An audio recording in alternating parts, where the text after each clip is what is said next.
Assalamualaikum warahmatullahi wabarakatuh. Perkenalkan, nama saya Ririn Putri Hasanah, NIM 18470420072 dari kelas PM02. Saya di sini akan menjelaskan tentang atmosfer. Pengertian atmosfer.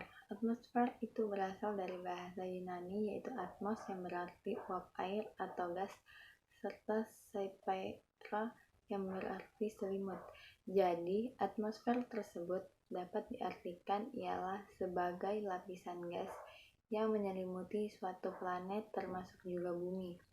Dari permukaan planet itu sampai jauh di luar angkasa dengan ketebalan ialah kurang lebih 1000 km dari permukaan bumi, serta juga bermassa 59 kali 1014 ton di bumi. Atmosfer tersebut terdapat dari ketinggian 0 km dari permukaan tanah sampai dengan sekitar 560 km dari atas permukaan pada bumi.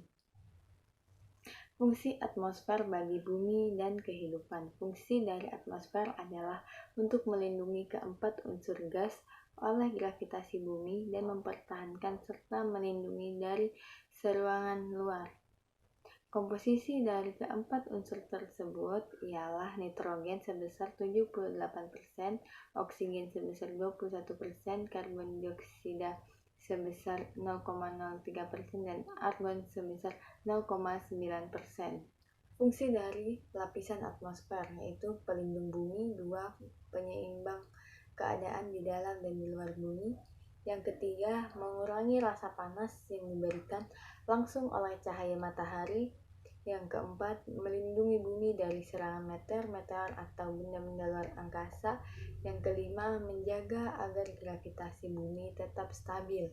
Intinya, fungsi atmosfer adalah untuk mengatur proses penerimaan panas yang berasal dari matahari, yaitu dengan cara menyerap sinar matahari, kemudian memantulkan panas yang dipancarkan oleh matahari sekitar 34% dari 100% panas matahari yang dipantulkan dan akan dikembalikan ke angkasa oleh bantuan atmosfer, kumpulan awan, dan permukaan bumi.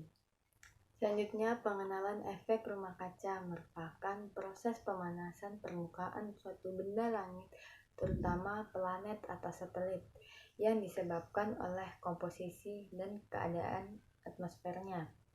Mars, Venus, dan benda langit beratmosfer lainnya seperti satelit alam Saturnus memiliki efek rumah kaca. Istilah efek rumah kaca atau bahasa Inggris disebut dengan greenhouse effects.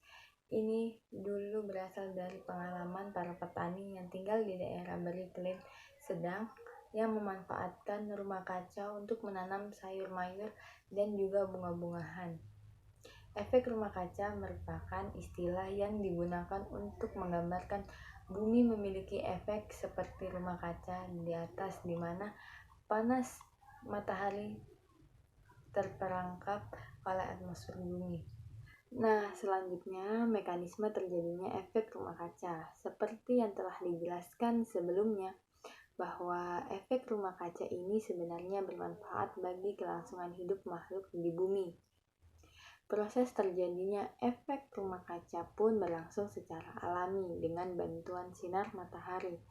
Permasalahan yang muncul saat ini adalah kadar gas rumah kaca di atmosfer semakin banyak karena aktivitas manusia.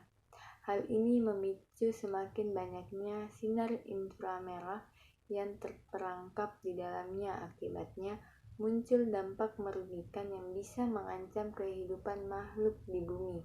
Dampak rumah kaca. Efek rumah kaca adalah seperti yang diuraikan di atas, bahwa konsentrasi CO2 yang tebal di atmosfer bumi menyebabkan emisi panas yang dikeluarkan oleh makhluk ataupun benda lain di muka bumi tidak dapat dilepaskan sehingga suhu bertambah panas di dalam lingkungan bumi. Efek berantainya adalah apabila ketebalan mencapai batas limit, maka sinar matahari tidak akan mampu lagi menembus sampai permukaan bumi. Nah, selanjutnya yaitu usaha mengurangi efek rumah kaca. Yang pertama, penghematan penggunaan alat listrik. Yang kedua, yaitu pemakaian kendaraan bermotor. Yang ketiga, go green. Yang keempat, pengolahan sampah. Itulah tadi hasil pemaparan saya tentang materi atmosfer. Saya akhiri. Wassalamualaikum warahmatullahi wabarakatuh.